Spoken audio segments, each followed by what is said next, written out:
Hi everyone, welcome back to my channel. आज मैं आपके साथ लेके आई हूँ चैप्टर ह्यूमन रिप्रोडक्शन का फुल ओवरव्यू, जिसमें आपको इस चैप्टर का जो भी ओवरव्यू है और जो भी इम्पोर्टेंट पॉइंट्स हैं you should know about this chapter I will tell you. Okay, so चलो शुरू करते हैं with the chapter and first topic is male reproductive system. तो सबसे पहले तो हमें पता होना चाहिए कि what is the primary sex organ of male reproductive system, that is testis.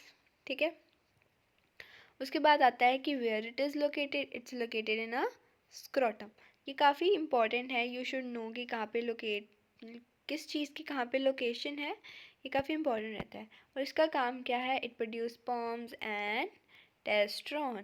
Testosterone is a hormone, ये पता है सबको। चलो आगे चल लेते हैं। Then is accessory ducts. ये काफ़ी काफ़ी काफ़ी काफ़ी काफ़ी ज़्यादा इम्पॉर्टेंट है, क्योंकि यहीं से क्वेश्चन जो है नॉर्मली पूछा जाता है। तो इसमें क्या है कि एसेसरी डक्ट कौन कौन से हैं, that is vas deferens, epididymis, ejaculatory duct and urethra. This is accessory ducts, जहाँ से स्पर्म जो है वो पास करेगी। देन ग्लैंड्स कौन कौन से हैं, और कि क्या ये जो हमारा सेमिनल फ्लूइड होता है वो क्या सिक्रीट करता है, that provide nutrition and that is a medium for sperm. तो ये जो टेबल रहेगा ये बहुत इंपॉर्टेंट रहेगा। यू शुड नो कौन कौन से ग्लैंड हैं, सेमिनल वेसिकल, प्रोस्टेट और एसेसरी डक्ट्स भी पता होने चाहिए। और ये का काम क्या है, ये न्यूट्रिशन प्रोवाइड करते हैं, that's a medium for sperm. ठीक है, डन। यस, ये रह गया, that is external genitalia is penis. Penis is a external genitalia. Okay, done. आगे चले फीमेल रिप्रोडक्टिव सिस्टम पे। देन इसका प्राइमरी सेक्स ऑर्गन क्या रहता है, ओवरीज रहती हैं जो कि प्रोड्यूस करती हैं ओवम एंड हॉर्मोन्स। हॉर्मोन्स कौन से, एस्ट्रोजन एंड प्रोजेस्ट्रॉन। यही दो हार्मोन जो है हमारी ओवरीज प्रोड्यूस करती हैं। ठीक है, देन आगे ओविडक्ट, जो कि एक फिलोपियन ट्यूब है, that is a site of fertilisation. मतलब याद रखेंगे कि फिलोपियन ट्यूब में क्या होती है, फर्टिलाइजेशन होती है। यूट्रस क्या है, यूट्रस के अंदर फीटल की डेवलपमेंट होती है और इम्प्लांटेशन होती है। Very very important, very very important. ठीक है, यूट्रस के अंदर एक फीटस की डेवलपमेंट भी होती है और इम्प्लांटेशन भी यूट्रस के अंदर होती है। और वजाइना क्या है, एक बर्थ कनाल है, और जहाँ से स्पर्म्स अंदर जाती हैं वो भी वजाइना ही है। और एक्सटर्नल जेनिटिलिया क्या है, वल्वा। और ऊपर क्या था, पेनिस। ठीक है, ये भी बहुत इंपॉर्टेंट है। ठीक है, ये पता होना चाहिए कि कहाँ क्या हो रहा है। ओविडक्ट के अंदर फर्टिलाइजेशन है, यूट्रस के अंदर इम्प्लांटेशन डेवलपमेंट है फीटल की, वजाइना के अंदर बर्थ कनाल है हमारी, और स्पर्म्स भी वहाँ से जा रहे हैं, तो ये पता होना चाहिए। ठीक है, नेक्स्ट देख लेते हैं, दैट इज़ गैमेटोजेनेसिस, जिसके अंदर स्पर्मेटोजेनेसिस एंड oogenesis आता है, दोनों आते हैं। ठीक है, तो स्पर्मेटोजेनेसिस में क्या है कि फॉर्मेशन होगा स्पर्म का, सॉरी एक मिनट, फॉर्मेशन होगा स्पर्म का कहाँ पे, सेमनीफेरस टिब्यूल्स के अंदर। ये तो बहुत इंपॉर्टेंट है, कहाँ होती है स्पर्म्स फॉर्म, सेमनीफेरस टिब्यूल्स के अंदर। और yes, the main point, that is it's begin at the most important point is this, क्या, ये कहाँ पे, दैट्स अ बिगिन एट प्यूबरिटी।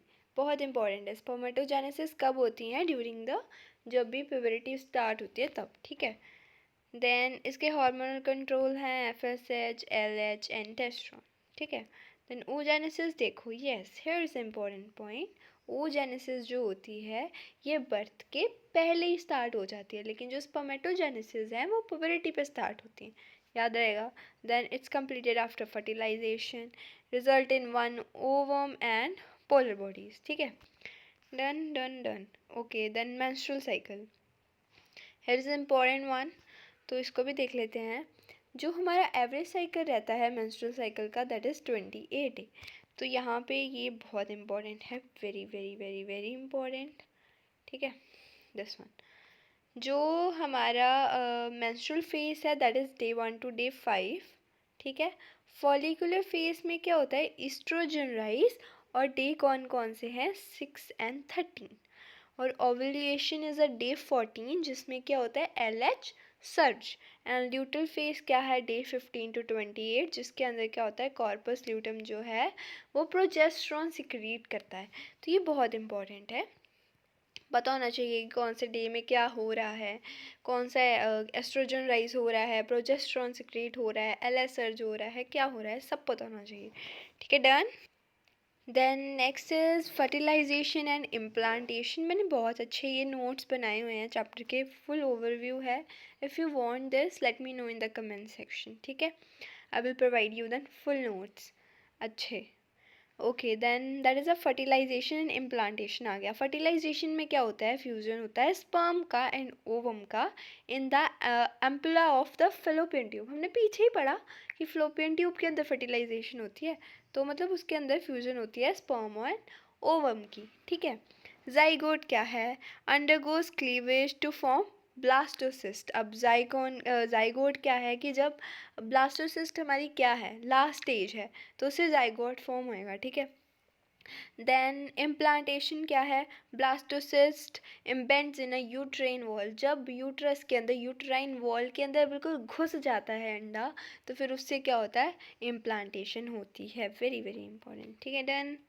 आगे चलें, प्रेगनेंसी एंड एम्ब्रियोनिक डेवलपमेंट। अच्छा देखो, इसमें क्या है, हमने यही पढ़ना है कि मतलब कैसे जो एक हमारा एम्ब्रियो है वो डेवलप करता है। ठीक है, जैसे अभी प्लेसेंटा है, प्लेसेंटा क्या है, जो कि फीटस और मदर के साथ एक दूसरे के साथ कनेक्ट होती है, तो इससे क्या होता है, एक्सचेंज होती है nutrient gases. This is the most important line. Most important line इसलिए क्योंकि ये PYQ रह चुका है नीट का। ये प्लेसेंटा का क्या काम है, ये कनेक्ट होती है, फीटस और मदर को कनेक्ट करती है और क्या करती है, न्यूट्रिएंट्स एंड गैसेस को एक्सचेंज करती है। ठीक है, और hormone during pregnancies HCG, HPL, estrogen, progesterone, relaxin, ये भी बहुत important. The most important lines are here. Trimesters क्या होते हैं, डेवलपमेंट स्टेजेस ऑफ इट। ये तुमने वर्ड पढ़ा है ना NCERT में, ये होती हैं development stages of the foetus. ये हम आगे भी पढ़ेंगे और इसमें भी हमने इस चैप्टर में भी ये वर्ड पढ़ा हुआ है। ठीक है, this is a overview of the chapter. ठीक है, कि मैं तुम्हें फुल ओवरव्यू दे रही हूँ, हाँ भाई ये है चैप्टर में। Then parturition and lactation. अब देखो, पार्चुरेशन में क्या होता है, inhibited by hormonal signals, oxytocin causes uterine contraction. और लैक्टेशन में क्या है, देखो this is the most important, prolactin and oxytocin, मेरे को बोलना नहीं आ रहा, सॉरी। तो प्रोलैक्टिन में क्या होता है, मिल्क प्रोडक्शन होती है। अब ये यहाँ पे तुम्हें कन्फ्यूज़न होगा जब क्वेश्चन आएगा ना कि कौन ये वाला प्रोलैक्टिन से क्या हो रहा है, मिल्क प्रोडक्शन हो रही है, मिल्क इंजेक्शन हो रही है, इंजेक्शन हो रही है। तो प्रोलैक्टिन से मिल्क प्रोडक्शन होता है। ठीक है, ऑक्सीटोसिन से मिल्क इंजेक्शन होता है। This is very very important. ठीक है, डन। आगे, okay next. Okay, here we have a very beautiful diagram.